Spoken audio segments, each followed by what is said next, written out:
Welcome to the Speaking Podcast. You can find all our episodes on speakingpodcast.com. We're also on BitChute and YouTube. You'll find the links in the podcast description. I'm also a podcasting coach because I've got 5 podcasts, and you'll find everything on bio.link/podcaster.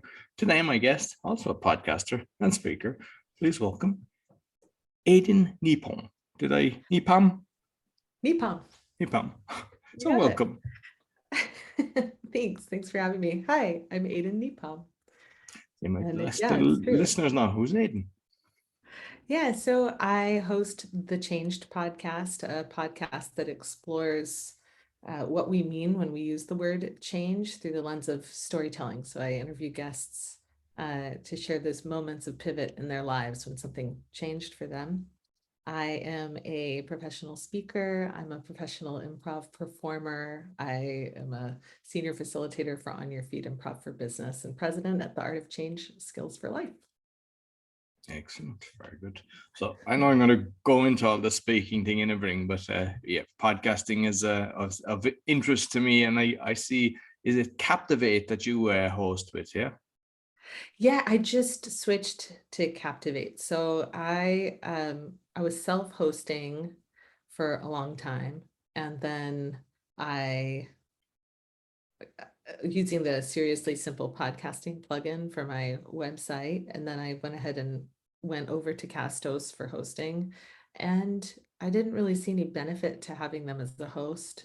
So I switched to Capitate, which continually seems to be offering more and more and more. It's like every week there's something in my email. They're like, there's this new cool thing we're doing. So, and I can't even keep up with all of it to utilize all the features that they offer. But so far, I'm really pleased with the move.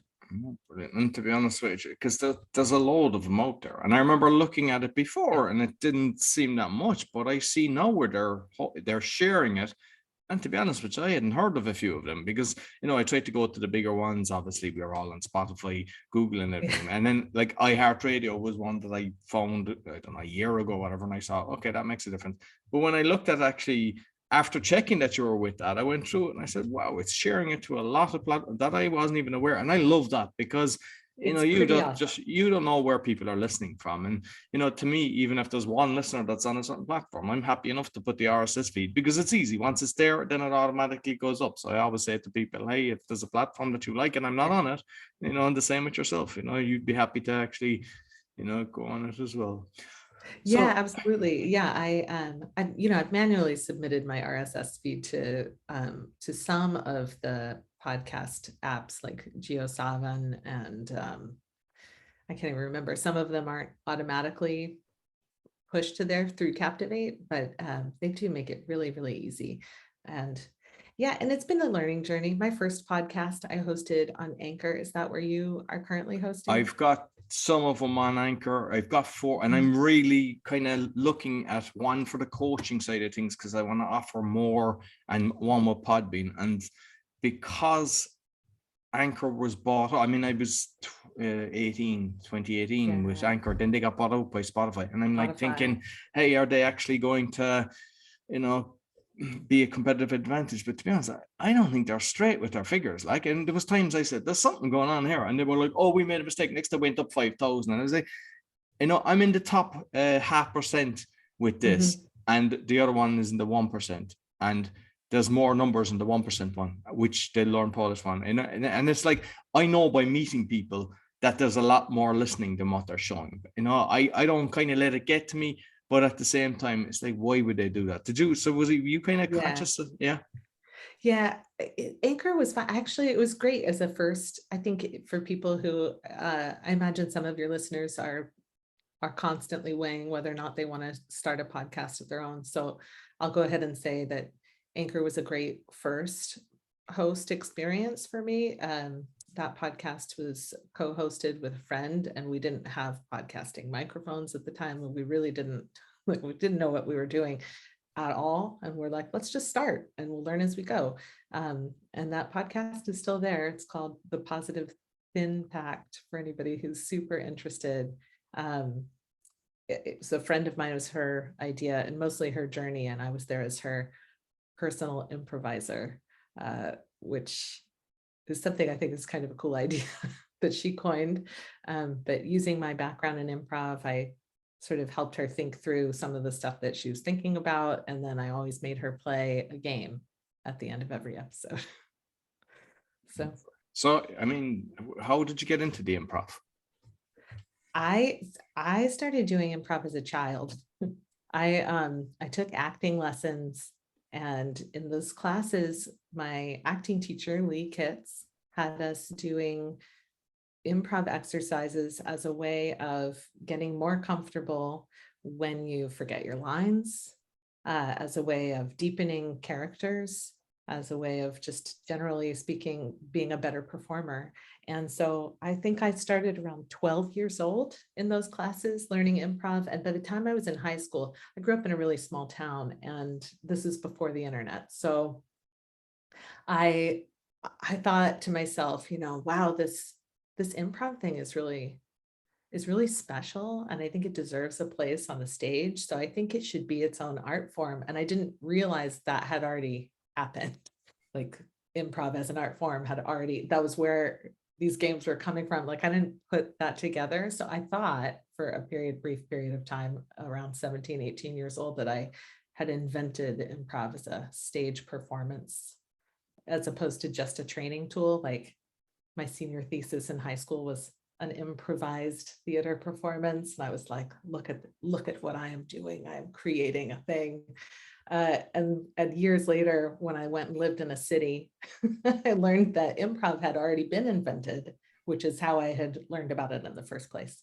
So I've been doing it a really long time, and teaching since like consistently. I think I went from being sort of a hobbyist to being a professional improviser, and started that journey in 2009.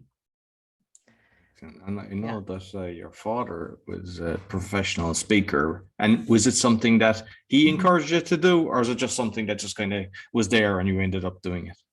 Yeah, I think so. My dad had me be in a play. We were in a little community theater play together when I was 6. And his thought was that if he could get me on stage young, that he would be giving me this gift of confidence. Like if I could deliver lines in front of an audience, then I would be able to have one-on-one conversations with confidence. And this was his gift.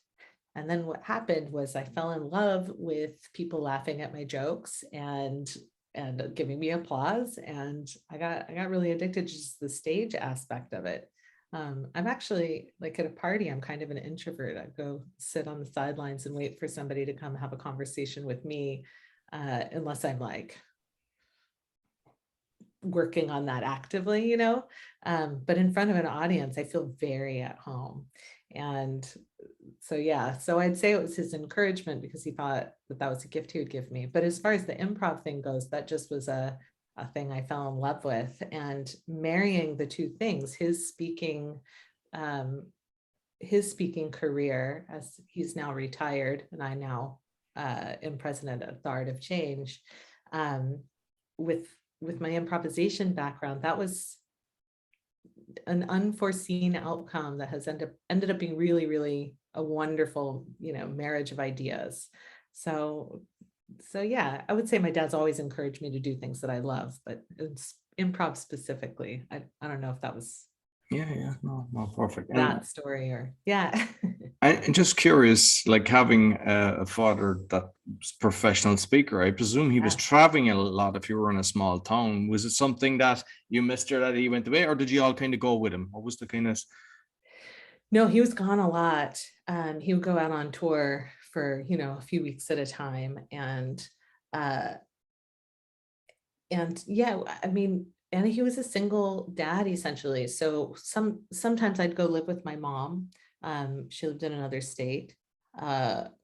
Or I would go stay with family friends. So there was this one family in particular that had a kid my age, a little boy, and we told everybody we were siblings because I stayed at his house so often. So we just told everybody we were brother and sister. And then later in high school, we like tried to come clean, and nobody believed us.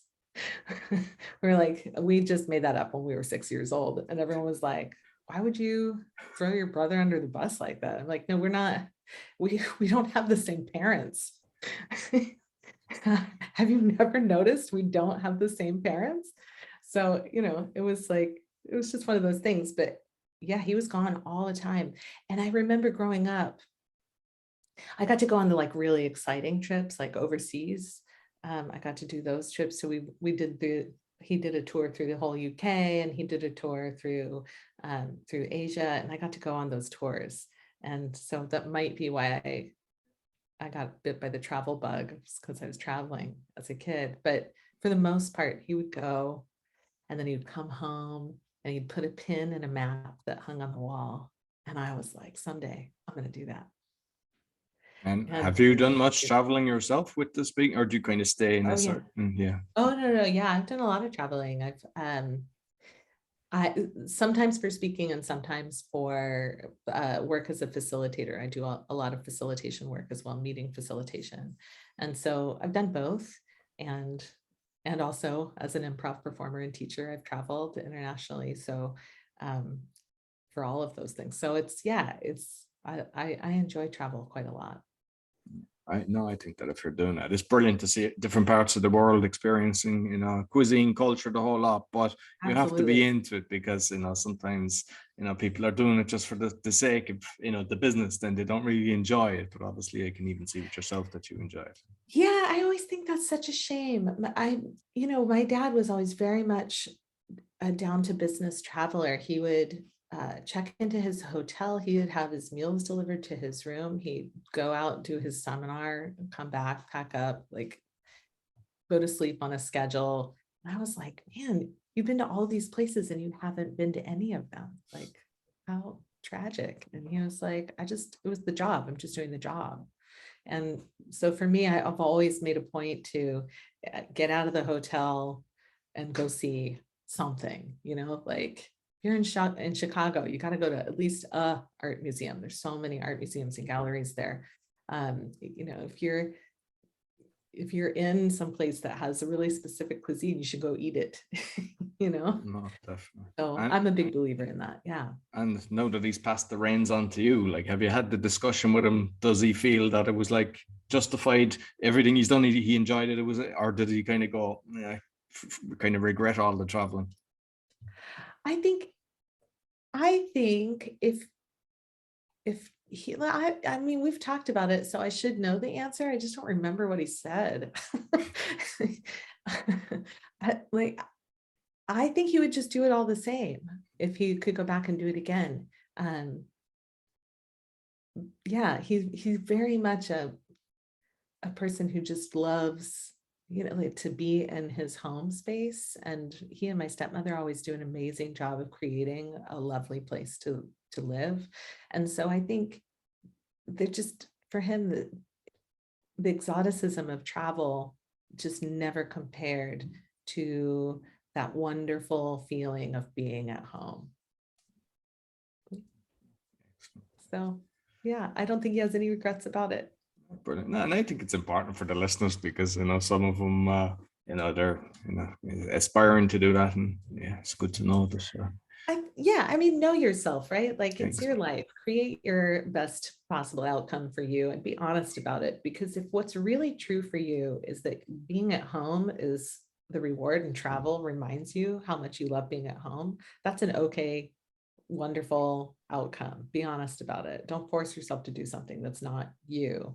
And if what you love doing is sightseeing and taking in new stuff and trying new foods, like do that. That's No, I don't know. no, exactly. And like for me, I mean, because I went, I was late to the game getting comfortable on stage, but I got offered a few jobs to do speaking, and more in the Asian market and the Middle East.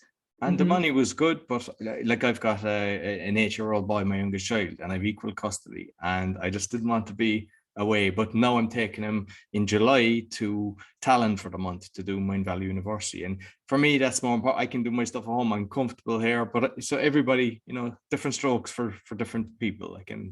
Yeah, I think that's right on. And I don't think there's a right or a wrong way to do that. As long as whatever you're doing feels fulfilling.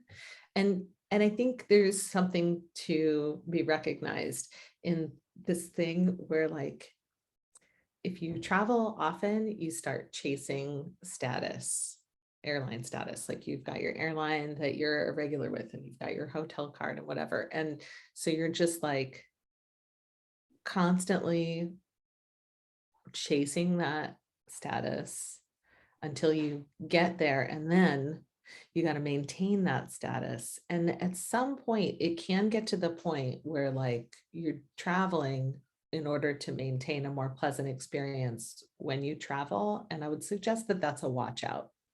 Like that's a place where you may no longer be experiencing the joy of it. And it might be time to take a breath and assess where you're at. I know that I kind of hit that point right prior to the pandemic. In January of 2020, I was like, maybe it's time for me to travel less. I think I'm just chasing that next status level. Like I was always jealous that my dad was a million miler, and I was like, I'm gonna get there. I'm gonna get there. They're really gonna treat me like somebody, you know. and, and I was like, oh wait, that's not about the work. It's not about my clients, and it's not about the adventure anymore. So I was actually starting to reassess how much travel and how I might shift to move online more. And then the pandemic came along and was like, do it now. Travel none, move online.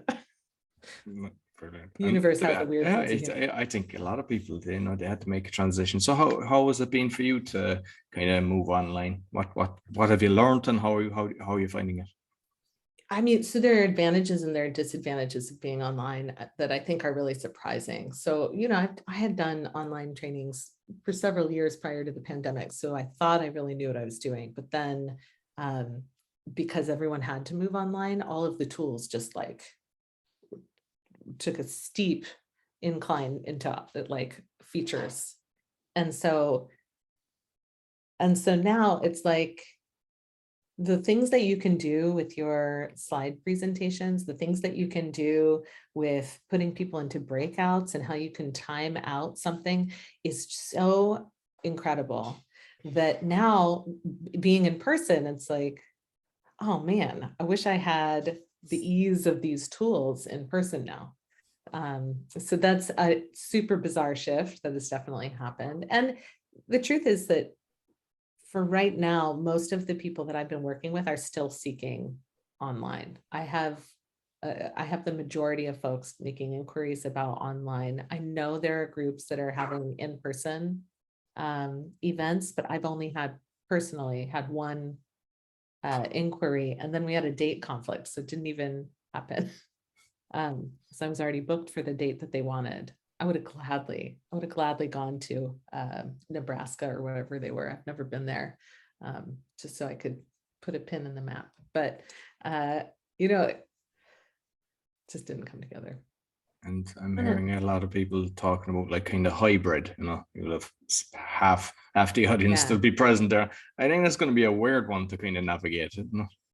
I think so. I have done a couple of hybrid events where I've been the online person, and they can work well, but what you need is so I've been the co-facilitator for a colleague who was doing the in-person presentation, and that is what it takes in order to have it run smoothly. Somebody on the online side and then somebody in the in-person side.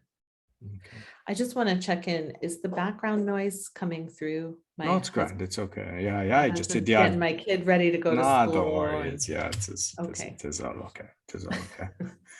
So I know that you've done a TEDx, and Yeah. I listened to it, and I like a load of guests have done the TEDx, but you were so natural on it, because a lot of the times the people are doing the TEDx, you know, they've rehearsed it. Like even one person told me it's like 1,000 times. I mean, there's no way I would rehearse something 1,000 times, but a lot of the times, lots of times. But I mean, you might tell me the journey, but I know just from looking at you, I don't know, was it totally scripted to be like that? But just the way you were interacting with the audience and everything, I thought you just were like engaging with the audience, but doing it in a fantastic way. Thank you. It was rehearsed much more than I normally am, but like I said, I feel really comfortable in front of an audience. The dynamics of an audience, makes sense to me. I can feel the ebb and flow of energy. I can ride that wave. And I also feel completely comfortable being myself. So you may have caught, there was a vulnerable moment as I was telling that story, and I just was honest. And I surprised myself at the emotion that came up from, but like that just, it happened. And it was very real. And then, and the cool thing about that, so when you can allow yourself to just be you, to show up, be your best you, but you're there to give them a good time. But allow some of the real you to shine through. It carries people on a ride, I think, with you. They come with you on that journey. It's like, yeah, my dad always said, make them laugh or make them cry, or if you're really good, do both. And so I think, I think that was that kind of that what happened naturally in that moment. But it's kind of funny. So that TEDx talk was one of those things. So for most people, you apply to be a TEDx speaker. That's how you, and your topic gets selected, and that's how you do that. But for some people, and I was one of these, the person curating the salon. And what happened was at the last minute, I was asked to do a talk, and I did not have a talk prepared because I hadn't been pitching. And so naturally I said yes, because as many of your listeners who are speakers will attest, this is like a bucket list item for almost everybody. It's like to give a TED talk. And a TEDx is good. A TED would be better, but like a TEDx is really good, and you feel amazing when you get to do something like that. So here I have this opportunity, but I had to get it together in 2 weeks. And I was like, well, I'm going to say yes. It's an obvious yes. And I'm going to trust that, I think this is that improv background for me. I'm going to trust that I have one idea worth spreading, which is the constraint of a TED Talk. One idea worth spreading. Now, I help people with communication skills in the workplace. So it's usually like, here's 3 tools and 17 experiences to help really drive that home for the audience, so they get to walk out with something tangible they can take and use, having had practice. So now I've got to do one idea worth spreading. And that was surprisingly hard for me, like shockingly hard. I was like, okay, here's my one idea. The 3 things you need to do to whatever. It was like, okay, no, here's my idea. 7 ways to, and I was like, everything was like a list of numbers. So I have in my Google Drive, I have like all of these partially created talks, all these talk outlines that were candidates for this TED Talk. And I went to the rehearsal. They have a rehearsal, they have coaches for you and stuff like that. And I went, and the feedback that I got, I really thought I had nailed it. They were like, we don't know what your topic is, and we're going live in 3 days. So you're going to need to nail that down. So I immediately started to panic. And by the way, my husband, who has helped people with their TED Talks for years, kept offering to help me. And I was like, no, I'm a professional. I got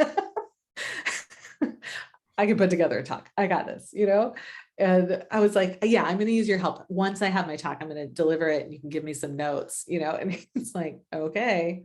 Well, it came down to that point. So I got that feedback that they didn't know what my topic was. And I came home and I had a meltdown. And he was like, now can I help you? And I said, please help me. And so he was like, well, show me what you got. So I delivered my content for him. And he was like, that first thing you said, that's your talk. And he helped me really like hone it and rehearse it, and was amazing. He's just amazing. I mean, obviously I love him and I'm impressed by him because I chose him, but like, I don't think I could have delivered that TED Talk in such a natural way without his help. Because I would have been too worried about, is it a single idea? But the single idea of finding that thing that brings you joy and just doing more of that until you figure it out, that is an idea worth spreading, that you don't have to have the plan laid out in front of you in order to take a single step. You can start taking steps and the plan can unfold. And that was the message of that TED Talk. And my husband was the one who helped me find it in the mess of stuff that was coming out of my mouth and head because I was panicked. So I guess the moral of the story is ask for help sooner, have more fun. Oh, brilliant, brilliant. And Yeah. like, I know you do workshops as well, and you know, in the kind of business environment. So you know, like I think I've written down there, like you've landed a lot of big boys, Uber, Dell, Nike, and you know. So I suppose because there's a lot with the workshops, and I like to kind of know how you structure it, but also when people are made to go, you know, the difference between people getting the choice to go. Yeah. Well, so when people are required to be there, it is definitely a different vibe than when people choose to be there. That being said, as a person, and this is true as a keynote speaker as well, people who are, so a lot of times, I don't know if this happens to you, but I'll get hired to give a talk that's part of a larger event that's like, we're going to give you here's our sales numbers this quarter, here's our projections, here's some really dry marketing data, and now here's a keynote speaker on change or whatever. And then they follow that with like some words from the president of the org. I get that a lot. And that is a really tough audience because you're coming in after people are like multitasking. And then what you want is for them to pay attention to you, right? Because you have lots of value to offer, but also because we're all just suckers for the audience as well. We just want that feeling. But it's also like, they're not going to have a great experience of you if they don't actually get the content you're giving. So, and the same is true in a workshop. You come in and there's like this expectation that people are going to be able to multitask. I come from the world of improvisation and interactivity and experience. So in a workshop, I'm pretty clear up front to set expectations. Here's what this is not. This is different than keynote speaking, where you're going to capture somebody's attention through a story, or you're going to have them have an experience right off the bat that gets their attention. In workshop, you set expectations. You're like, here's what this isn't. It's not one of these. It's not one of those. You're not going to be able to do that. Here's what this is. And you tell them what it is. And here's what you're going to walk out with. And you make your promise for what they're going to get. What's the value for the timing of having spent any time with you whatsoever? And that typically will address that thing where people are like, I don't want to be here. What I don't do, and what I would caution people against doing, is I don't throw the client under the bus for having made people be there. So I don't come in and say, look, I know a lot of you have to be here, and I'm sorry about that. Like, just don't do that. It's not helpful. While it is helpful to acknowledge your audience's reality, that little piece is never going to actually work in your favor. It's going to jeopardize your relationship with the client that hired you. And as far as your audience is concerned, maybe you get a laugh for a moment, but then they're going to check out because you've just given them permission to check out. So it's better to be like, here's what you're going to walk out with. Here's why you want to pay attention. And, you know, and if you haven't gotten that at the end, if you feel like giving them a guarantee, then you come see me and we'll talk about it. But you want to give them something that they're going to want to have, so that the time is worth having spent it. And I have gotten feedback from plenty of people who were in my audiences, either for a workshop or a speech, who were like, I really didn't want to be there today. And I can't believe how much value I'm taking away with me. And that's what you want. That's what you want people to walk out with, is that feeling of their having been glad they spent the time, whether they were forced to be there or were there by choice. Excellent. And like you Yeah. mentioned there, that you're kind of respecting, the client that's actually hiring you, paying for you, instead of, because a lot of people do that. And the other thing is, you see it as well, on stages that, like for speakers, that they're kind of serving the audience and disrespecting the who's hired them. And like the ones that I see coming back is, like, I go to a lot of events like the Mind Valley, and the ones that are actually coming back are the ones that acknowledge and appreciate and giving reference to the client during their speech. Yeah, you know what? I learned years ago from Shayna Merlin, who I used to co-facilitate with all the time. Her company is called Merlin Works, Institute for Improvisation, and we still work together sometimes because we really like each other.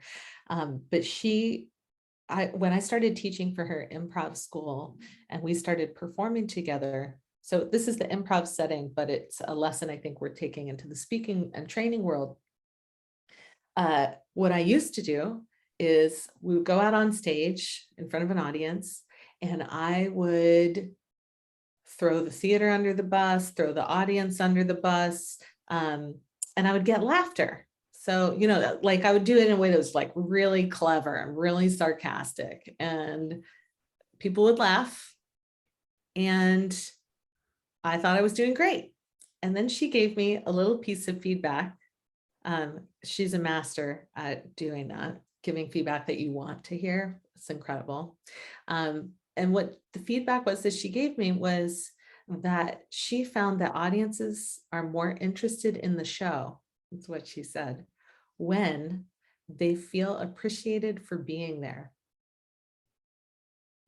They're more quickly on board with that show. They're more interested when they feel appreciated for being there. And so I took that to heart, and I was like, at first I was like, okay, I'm going to test that out. I was like, am I not doing that? She's like, well, I mean, sarcasm gets you laughs, but when the audience feels appreciated, they're going to be excited about your show.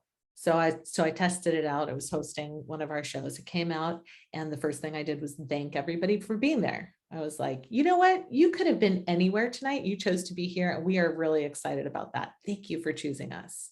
And man, was that a hot audience that night. They were loving the show. And I was like, I'm never going back. Gratitude gets you everywhere. So I think that it's not just about exhibiting gratitude for your audience, but gratitude for your client, gratitude for the space. And you don't have to spend a ton of time on that to exhibit that gratitude, but that attitude of gratitude is in fact everything it's hyped up to be. No, definitely. And I mentioned the kind of larger clients that you've got, but obviously, like, because everybody aspires to getting that, but is it an association that you got into to kind of help you do that, or what was your kind of build up to your journey? Like, was it like, yeah, it took me 10 years to get one of them, or how did it? Right. Well, okay. So some of that is just luck. Some of that is, like, for example, Dell, the story of how Dell came to be a company that I did many trainings for, was with Merlin Works. Actually, that was when I was with Merlin Works. I've now probably delivered, gosh, I would think we delivered 30 trainings for Dell. But when I first joined Merlin Works as a teacher, I didn't really think I wasn't trying to be a speaker. I just was teaching improv classes, and I had the opportunity. Shayna would get these corporate clients every once in a while. Somebody had taken an improv class and wanted to bring that into the workplace. So she sent me on a really exciting job to work with HP. We worked with them for a week, facilitating improv games, writing scripts, and then we were the acting talent for an internal video they were creating. So they had a tight timeline to turn around a video for a sales conference, and we helped them with every step of it as improvisers. And it was super cool. So I came back from that and I was like, how do I do more of this? I just want to do this. This is awesome. And Shayna was like, well, these things don't come around very often, but next time they do, I'll keep you in mind. And that was kind of how it went for a few years. But like, I was hungry for it. And my dad and I had that conversation that if you watch my TED talk, I go into a lot of detail about, but like, I was figuring it out what I wanted to do. And it was like, this was what I wanted to do. So at some point I asked Shayna to just give me the corporate training side of her business. I was like, will you just give that to me? I will bring clients and we will do this work. And she was amazing because she didn't say no. She also didn't say yes. She explored the idea with me. And this is something that I tell people to do. Take the time to explore an idea before you turn it down or accept it. Explore it. Just 5 minutes of exploration will get you everywhere. So she was like, well, what would that look like? How do you imagine that going? And we ended up coming up with an agreement. She did not, in fact, give me half of her company. Like, here you go. I was so naive to think that she would, but man, what we did create was amazing. And the first opportunity she gave me, she said, I have a cold lead at Dell. She's like, maybe you can turn that into something. She's like, or not, it's fine. It's a cold lead, so there's nothing to lose. And it became a hot lead immediately. Like, I made a phone call and they were like, let's talk. And next thing you know, we're negotiating this contract.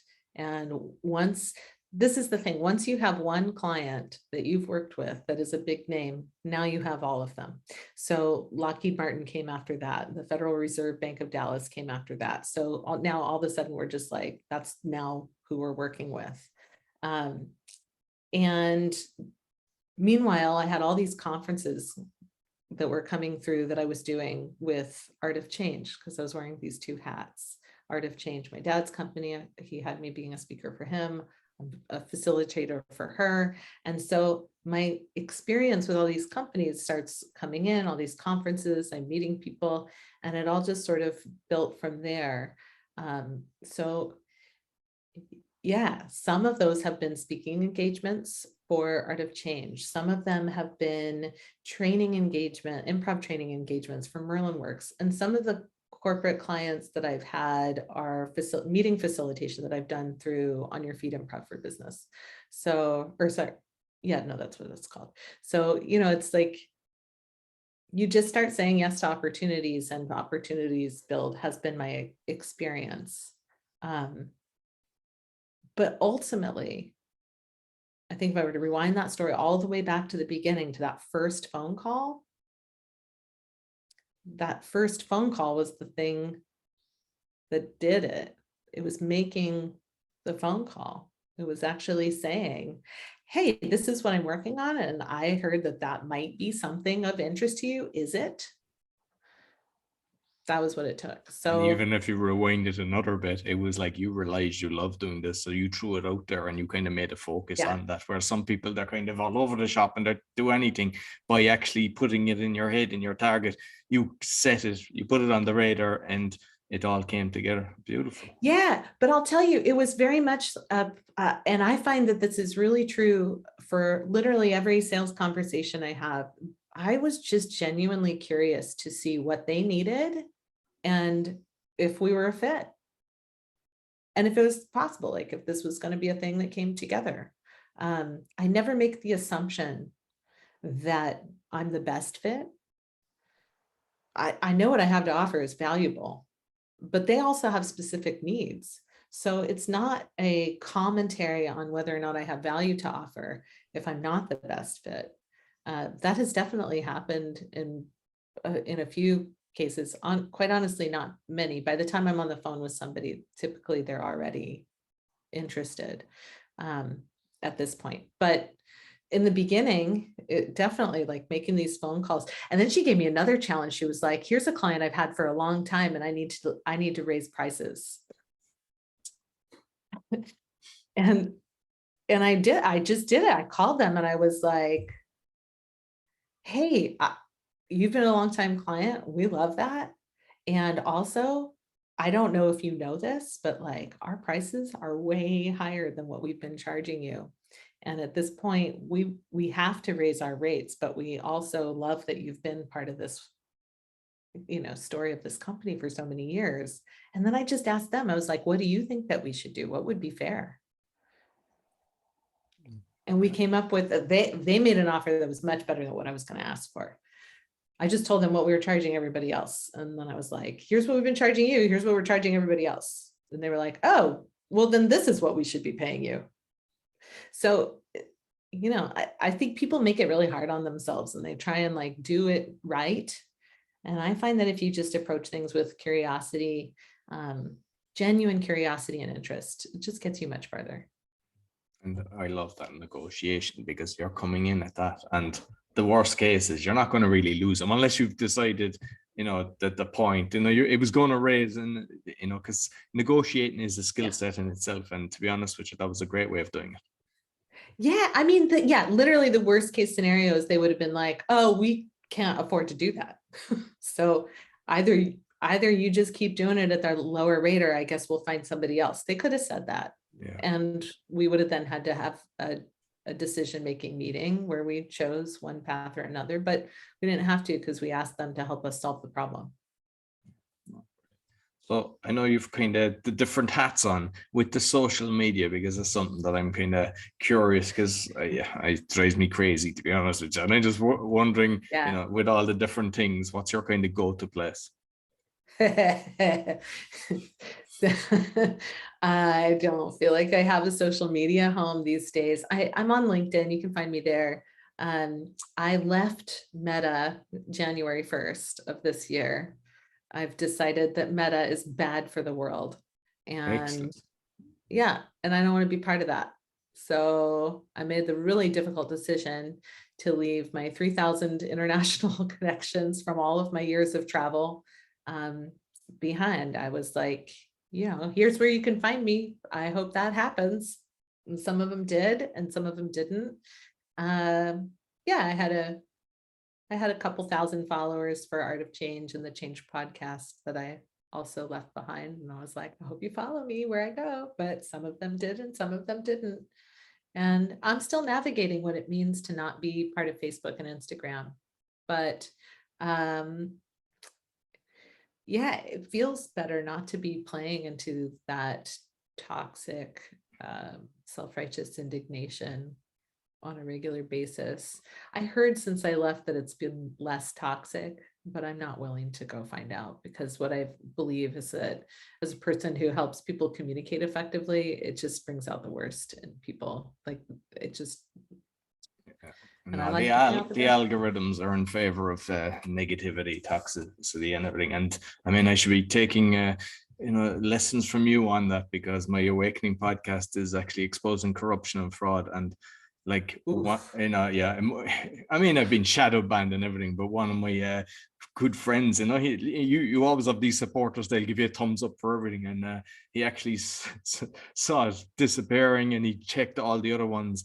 All of his thumbs up were gone. And even with YouTube, I mean, they're not good boys either. Like, I see numbers going back, and I see sometimes they're 500 come back, got kicked off YouTube, but there's so many of them out there. And I'm just waiting for a decent person to create something that we're all on, because we're all on 50 things to hope that we're not missing out on something. And the reality is we're skimming through every single one, wasting hours of our life just trying to connect to people online, instead of going to get a coffee and meet somebody and talk to them and actually really connect with somebody. Yeah, 100%. Yeah. I mean, so I'm on LinkedIn, but I'm not really, because I don't care for it. To me, it's like walking down the Las Vegas Strip. It's like a lot of bright lights and a lot of people who want attention. And I don't enjoy hanging out there. But I'm there. Twitter is just as toxic as Instagram and Facebook, but I felt like I had to stay somewhere. So I still have a Twitter that if you go check it out, you'll see I post stuff sometimes.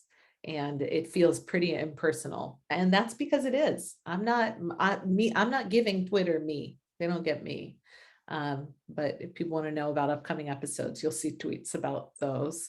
But if you subscribe to the podcast, then you wouldn't even need to be on Twitter in the first place. So, and I tested out something called BizFluence. I'm hanging out there once every 2 months or so. I go check on that to see if that's any better.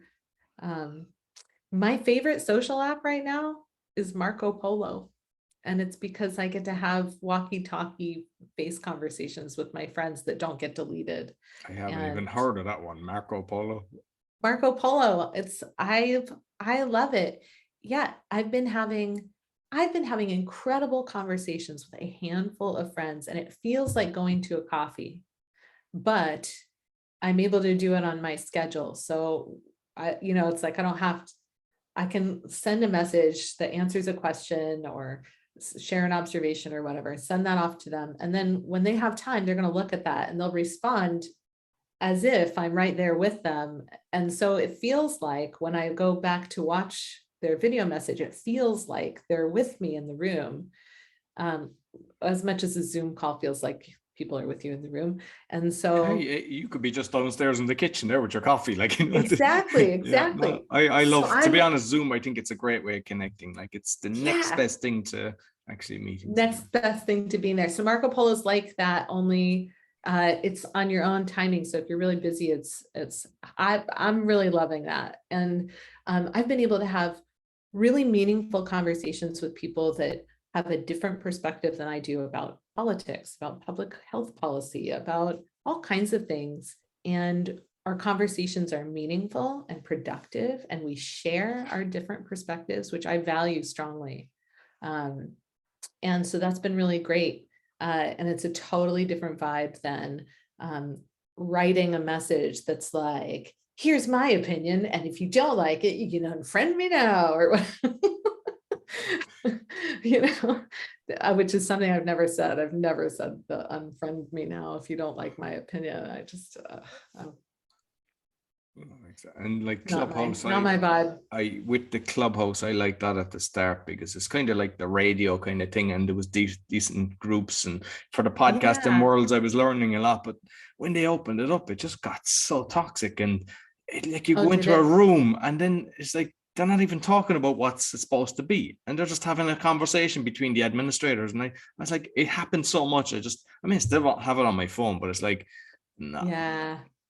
I for my social audio, I use an app called Wisdom, and I give talks on wisdom every now and then, and that's, if you happen to be in the app when that's happening, then you get to hear it live, but they stay recorded. You can go visit my profile on Wisdom and hear past talks that I've given. It's social audio, but it's one-on-one social audio. You can only have two people talking at a time, the main speaker and whoever they bring into their guest seat.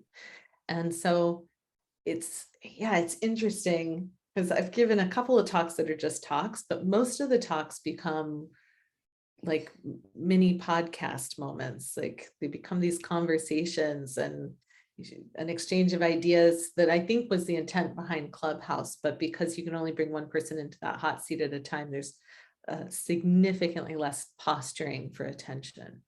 And I've even made a few friends on that app, which super surprised me. But when you have these conversations about life and philosophy and